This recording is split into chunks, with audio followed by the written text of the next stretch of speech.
ছোট কি করে রেশমি? তুই আর বাচ্চা নেই রে, যথেষ্ট বড় হয়েছিস। হ্যাঁ বাবা, শোনো, আমার মনে হয় এবার রেশমির বিয়ের ব্যবস্থা করা উচিত। আর তাছাড়া রেশমি তুমি এই কথাগুলো কি করে বলছো? হ্যাঁ, আজকে রেশমি এত দূর পড়াশোনা করলো, চাকরি করছে, তো নিজের ইচ্ছায় বিয়ে করবে না? তোমরা এরকম ভাবে প্রেশার করবে?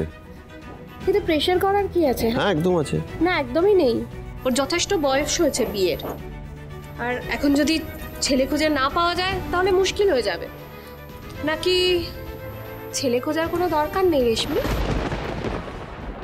এই তুই এভাবে কথা বলছিস কেন ওর সাথে?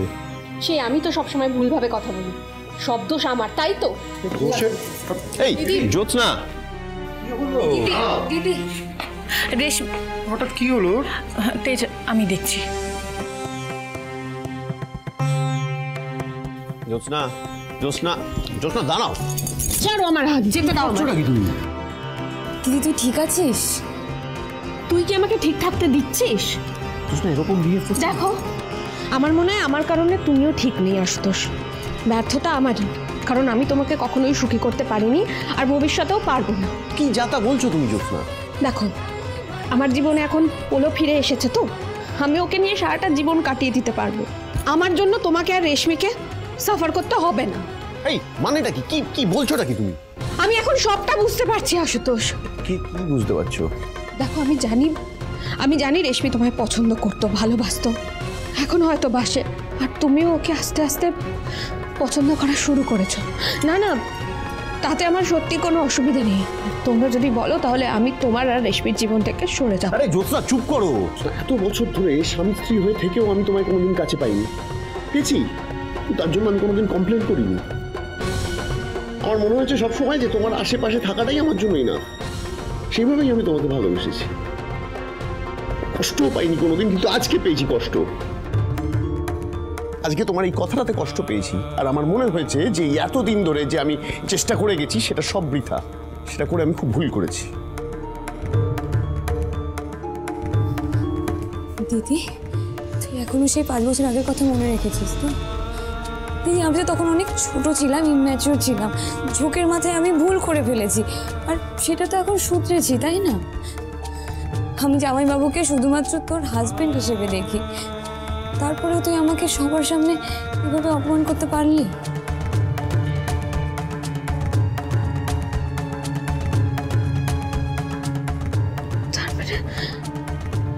তার মানে আমি কি ভুল ভাবলাম? রেশমি আশুতোষকে ভালোবাসে না? না দিদি, না আশুতোষ বাবুর মনে রেশমির জন্য আলাদা করে কোনো জায়গা আছে, না রেশমির মনে আশুতোষ বাবুর জন্য আলাদা কোনো জায়গা আছে। কিন্তু সুধা, আমার সত্যি মনে হয়েছিল যে এই কয়েক বছরে আশুতোষ আমার থেকে অনেক দূরে চলে গেছে, আর সেটার জন্য আমি দায়ী। আমি ওকে কাছের করতে পারিনি, এই জন্যই মনে হয়েছে যে আমাদের ভালোবাসাটা ফুরিয়ে গেছে। না দিদি, ভালোবাসা না কোনোদিনও ফুরিয়ে যায় না। আশুতোষ বাবু আজও তোমাকে মন প্রাণ দিয়ে ভালোবাসেন, ঠিক যেমন এত বছর তোমায় ভালোবেসেছেন। উনি সবসময় তোমার কাছে আসতে চান, কিন্তু তুমি একটা অদৃশ্য দেওয়াল তুলে রেখেছো তোমার চারপাশে। এবার সেই দেওয়ালটা ভাঙার পালা দিদি, আর সেটা তোমাকে যে করে হোক করতেই হবে। তুমি যেমন তোমার পোলোকে ফিরে পেয়েছো, ঠিক তেমন আশুতোষ বাবুকেও ভালোবাসা দিয়ে ফিরে পেতে হবে। আর আমি জানি তুমি ঠিক পারবে।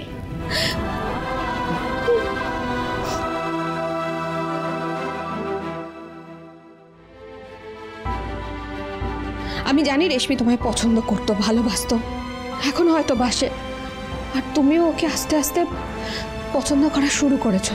না, তাতে আমার সত্যি কোনো অসুবিধা নেই। তোমরা যদি বলো তাহলে আমি তোমার আর রেশমির জীবন থেকে সরে যাব।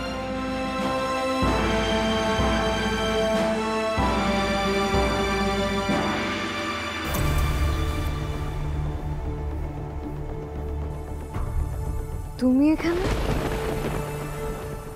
অ্যাটেনশন লেডিজ অ্যান্ড জেন্টলম্যান, আমি বসু মল্লিক বাড়ির ছোট বউ ঝিনুক আজকে বিজয়া সম্মিলনী শুরু করতে চলেছি। তার আগে জোর একটা হাততালি হয়ে যাক। আচ্ছা রেশমি কোথায়? রেশমিকে তো অনেকক্ষণ দেখছি না। দাঁড়া দাঁড়া, আমি দেখছি। এই তো আমি চলে এসেছি, ছিলি আর সাথে একজন গেস্টকেও এনেছি। গেস্ট মানে কে এসছে? এসো। হ্যালো।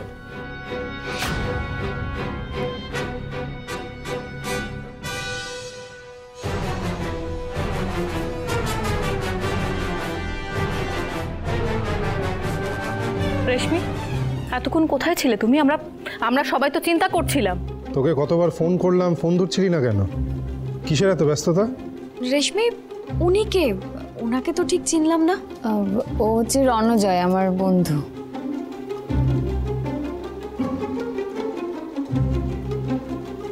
হ্যালো। রেশমির বন্ধু? কই, নামটা তো আগে কোনদিন শুনিনি। তুই কি করে জানবি? ওর সাথে তো আমার বাইরে পড়তে গিয়েছিলাম, ওখানে আলাপ হয়েছে। পড়তে গিয়ে আলাপ?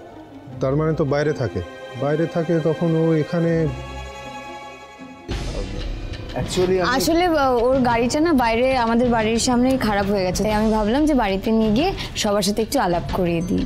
হ্যাঁ, আসলে রেশমি আপনাদের কথা এত বলে, তাই আপনাদের সঙ্গে আলাপটা সেরে রাখার লোকটা সামলে রাখতে পারলাম না আর কি। ও ভালো, তবে বেশি লোভও খুব একটা ভালো হয় না, শুনেছি।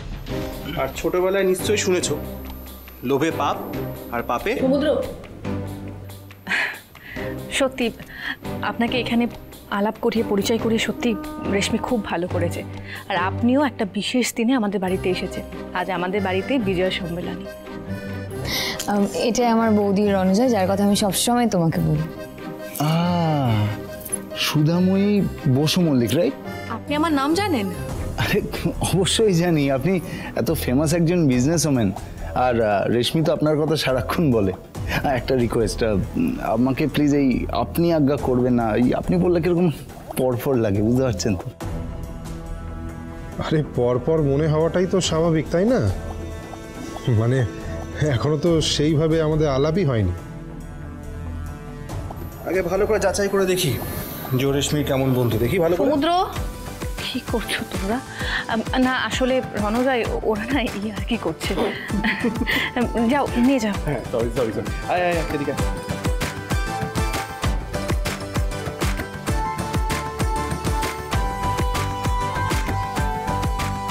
এই মেজো, বলছি রেশমির আবার ছেলে বন্ধু হলো কবে থেকে? জানি না দিদি ভাই, তবে অনেকদিন আগে আমাকে এর কথা বলেছিল। কি মেয়ে কিরকম ঢাকঢোল পিটিয়ে উচ্ছন্নে যাচ্ছে দেখছো তো? দাও দাও দাও, আরো দাও, আরো মেয়েকে পড়াশোনা করতে বাইরে পাঠাও, চাকরি করতে দাও, তবেই তো তোমার মেয়ে উচ্ছন্নে যাবে, তাই না? ওভাবে বলছেন কেন? মেয়েটা কি আমার একার? আমারও মেয়ে, তাই ওর এই নতুন বন্ধুত্ব আমি ঘুচিয়ে দেব। এই এই যে হিরো, তুমি কে ভাই? বংশ পরিচিতি কি? কোথায় থাকা হয়? মা বাবার নাম কি? আরে বাবা, কেন এইভাবে ওর ইন্টারভিউ নিচ্ছিস? বাহ বাহ দাদা, আমার মেয়ের সঙ্গে বন্ধুত্ব করলো, সেই বন্ধুত্বের হালকা যোগ্যতা আছে কিনা সেটা একটু পরখ করে নেব না? শোনো, আমরা দেশে পরিবার নই, এই শহরে না আমাদের পরিবারে একটা রোয়াব আছে, তাই যাত্রার সঙ্গে মেলামেশা আমাদের পছন্দ ছিল না, না আছে না থাকবে। চটপট করে এবার তোমার মা বাবার নাম, গোত্র, পেশা এসব বলে ফেলো দেখি। আমার বাবা একটা বড় মাল্টিন্যাশনাল কোম্পানির ডিরেক্টর, আর আমার মা প্রফেসর। আমি রিসেন্টলি আমার নিজের বিজনেস স্টার্ট করব বলে ঠিক করেছি আর কি। ভাবছো তার মানে বেকার? না না, ও একটা বড় কোম্পানিতে জব করে, আর ও ভেবেছে যে সেটা ছেড়ে এখন নিজে একটা বিজনেস করবে। তা কিসের ব্যবসা করবে হিরো? ব্যবসা করতে যে পুঁজি লাগে আছে, যে অভিজ্ঞতা লাগে হয়েছে।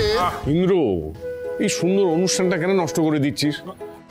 আজকেও আমাদের অতিথি। হ্যাঁ, তোর মেয়ের বন্ধু বলে সমস্ত জেরা করছিস তো? আরে বাবা, আজকের দিনে ছেলে বন্ধু মেয়ে বন্ধু কোনো পার্থক্য আছে নাকি? হ্যাঁ, জেঠুমনি কিন্তু কথাটা একদম ঠিক বলেছে। দিদি ভাই, বলছি ছেলেটাকে আমার মিশুকেই লাগছে, যাই একটু আলাপ করে আসি, বুঝলে? কোনো দরকার নেই খেজুরি আলাপ করার, যাও যাও দেখে যাও। আগে ভালো করে কাল্টিভেট করতে হবে ছেলেটা কেমন। সাসপিশিয়াস কিছু আছে আমার মনে হচ্ছে। গোয়েন্দাগিরি করাটা না বন্ধ করো। মানে ছেলেটা নতুন বাড়িতে এসেছে, প্লিজ ওকে এইভাবে সবার সামনে অস্বস্তির মধ্যে ফেলো না।